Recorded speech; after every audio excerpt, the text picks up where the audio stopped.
Good morning, everyone. It's Robert from On My Turntable. I hope you're having a great morning this morning. It's Sunday morning. It's definitely a coffee kind of morning.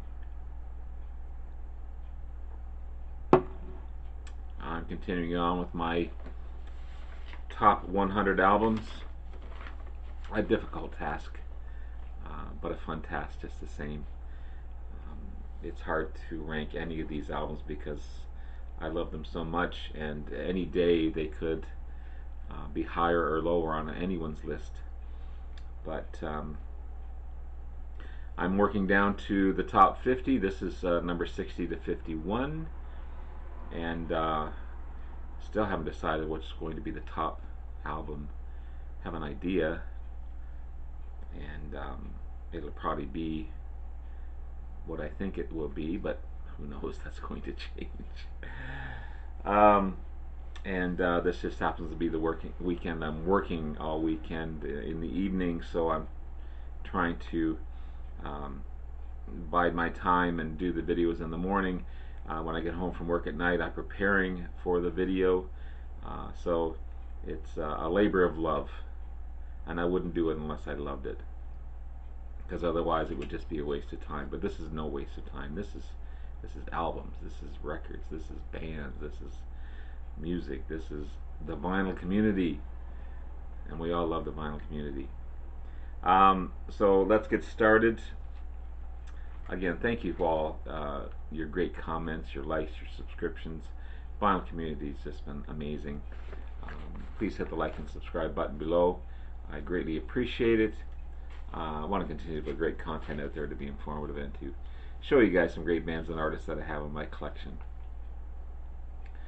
So at number 60, this band I stumbled on accidentally, not this particular album, but back in the day when they had Columbia House. Um, I chose a particular album. I can't remember what album I chose, but they sent me the wrong album. And these were albums at the time, they weren't CDs or cassettes. And they sent this album called Rock and Roll Music to the World by 10 years after. I said, who the heck is this? And I've fallen in love with them ever since. I've yet to find that album. I stupidly got rid of all my albums a few years back, actually quite a while ago now, and I'm slowly building my discography again. But any copy that I've seen of that particular album has been hundreds of dollars, and it's just crazy. So hopefully one day I'll land it. But I've chosen this one, which is no slouch. This is A Space in Time, including, of course, the great Alvin Lee. You have Rick Lee, Chick Churchill, and Leo Lyons rounding out the rest of the band. This is on 360 stereo, Columbia. Huge successful album for the band, the most commercially successful album. It was released in 1971, reached number 17 on the Billboard's Top 200. I'd Love to Change the World, of course, is their biggest hit, which plays on classic rock radio, which I don't listen to, by the way, but I've heard it on there. Lots of great acoustic riffs on this one. It's more of an acoustic album than their harder stuff before. But there are some shining moments when Alvin Lee lets it rip on some heavy tracks. He's a remarkable player. I wouldn't say he's underrated. He's just a remarkable player, and this one has a lot of gems on it for sure. It's a great album, and it shows his writing abilities and his playing abilities as well. And speaking of no slouch on a guitar, of course, being me, I've got to show some Canadian content in this one. And at number 59, again, any one of these albums could be higher or lower on these lists depending on the day, the time, the moment. But this is one of their heavier releases. This is Universal Juveniles by Max Webster. that as my thumbnail. Featuring, of course, the great Kim Mitchell, who went on to have a successful solo career in both the U.S. and the States. In U.S. and Canada. It's their 5th studio release, released in 1980. It's also their last studio album by Max Webster. There's an appearance from Geddy Lee and Alex Lifeson from Rush on this one. I'm not sure if Neil Peart appeared on it. It just says Rush, but I think it was just Alex and Geddy. But they did a song called Battle Scar, which is a heavy track. It's a heavier guitar-based album than their previous stuff.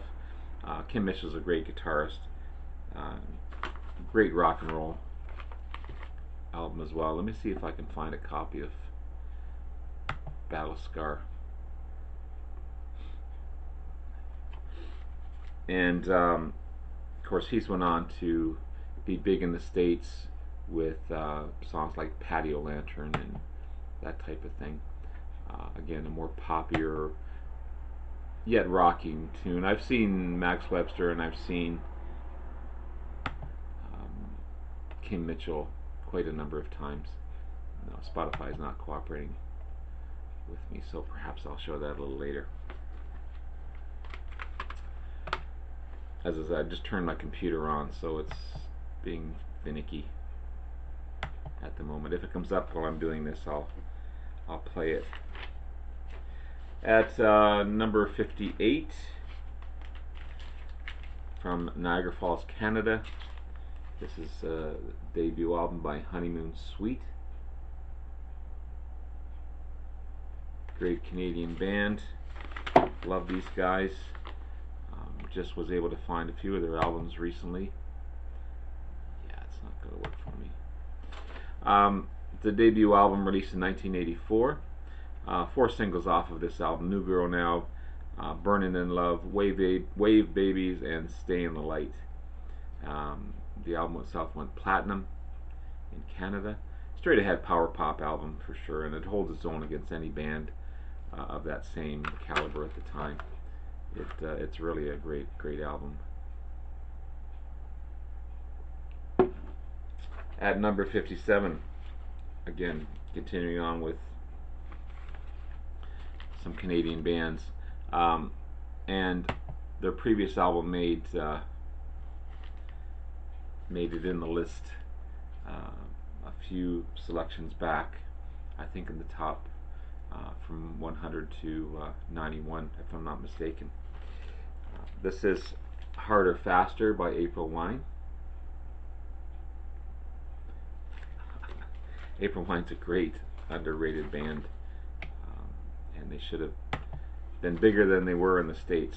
But this is their 8th studio album, released in 1979. Includes the huge hit I Like to Rock, sorry. Say Hello as well has been a staple on any classic rock radio. They do a great version of 21st Century Schizoid Man by King Crimson as well on this one. There's also hard rockers, Ladies Man, and the cool tune Tonight, and then which is a combo of a ballad and a all-out awesome riff type of song. It's one of their best albums in my opinion. It's really good. And at number 56, yeah, this computer is not cooperating at all today. It's like it's frozen or something. This is Yes 90125, obviously on CD. A wonderful album. It's their 11th studio album, released in 1983. Reached number 5 on the Billboard's 200 and number 16 on the UK charts as well. Some Yes fans didn't really like this album. I think it's an amazing album myself. I when I when I listen to an album, I listen to it individually. I don't compare it to previous albums, and I think it's great. I mean, the opening track alone is awesome. There are 4 big singles off of this one, and of course the huge single off of it is Owner Baloney Heart.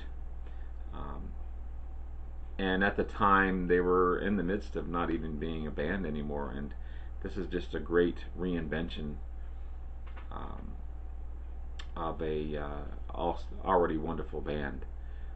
And again, there's a whole story of where it was going and how it was becoming a different band, and John Anderson wasn't involved until the last minute on this one, but an amazing album. 90125. At number 55, I do have another copy of this one. This one's still sealed, but this is Get the Knack by the Knack. How wonderful. Speaking of power pop, this is a great power pop album, and my computer's really peeing me off here. It's a debut album released in 1979. One of the most successful debuts ever. Spent 5 weeks at number 1. My Sharona, of course, big hit. Good Girls Don't, another big hit. It's got great hooks. Simple, it's fun. Another power pop album. And Benton Avery, I think that's how you pronounce his last name, is a hugely underrated guitarist. Some of his licks and some of his riffs were just awesome stuff. And it's a great debut. It's an amazing album. That's number 5, or 55, sorry. And of course, that could have gone 100 different directions. Yeah, sorry, I probably won't be able to play that. That was number 55. At number 54, Straight Shooter, Bad Company.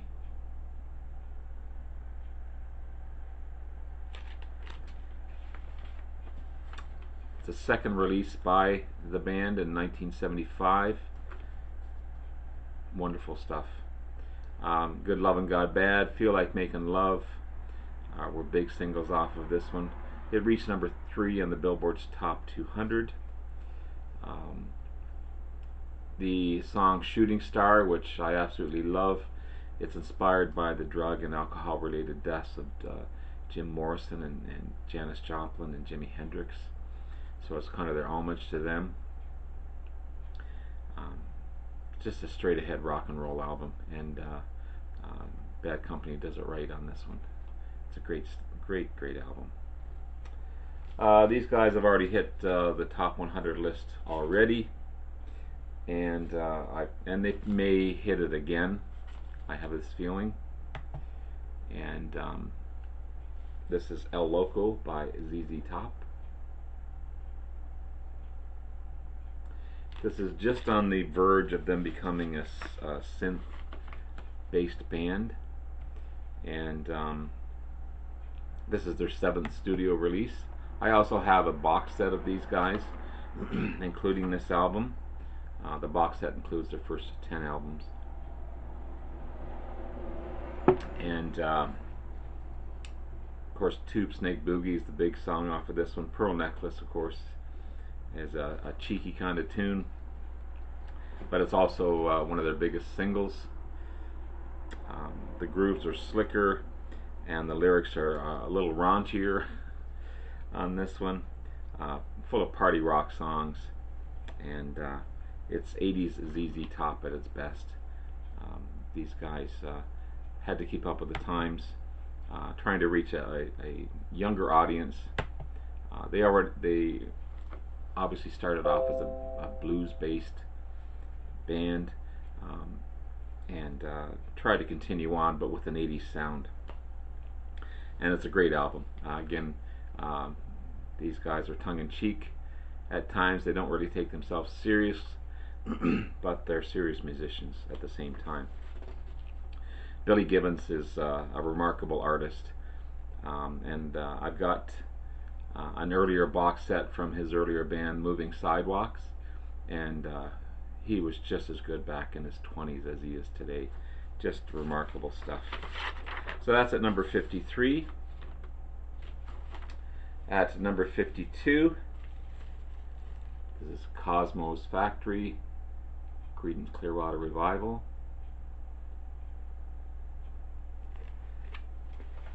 Another amazing album.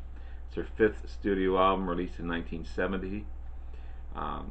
Includes Traveling Band, Who'll Stop the Rain, Up Around the Bend, Running Through the Jungle, Looking Out My Back Door, Heard It Through the Grapevine, Ramble Tamble. So many great tracks on this one.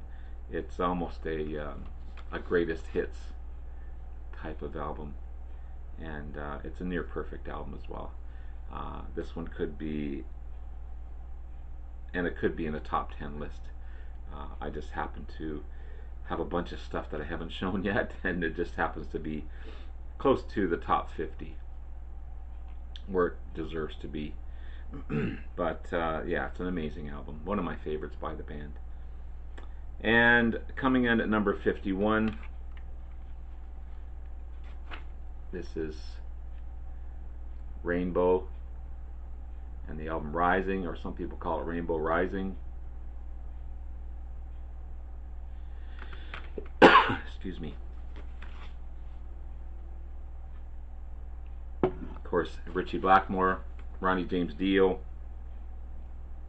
Cozy Powell on drums, Jimmy Bain on bass. Amazing combination.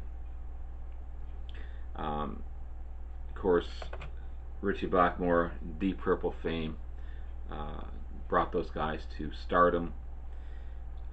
Him and Ian Gillan never really got along, but they made some wonderful stuff. And he went on to form this great band, Rainbow, and this is their 2nd release from 1976. It's been voted the greatest heavy metal album of all time in 2017. It ranked number 48 on the Rolling Stones metal albums of all time, and that's the top 100 list. So it's in the lower part of that list, which is awesome. There's only 6 songs on the album, but all 6 songs are tight, and it's never been played better. Dio has never sounded better. Ritchie Blackmore he's definitely one of the tops as far as a guitar virtuoso, and just an amazing album all around. So that's coming in at number 51. So coming up is my top 50. I'll be doing 50 to 41 probably tomorrow, and haven't put that together yet, so I'm not sure what's going to be on it, but I look forward to doing that. Hope you enjoyed. Hope you have a great day, and we'll talk to you again soon. Take care. Bye now.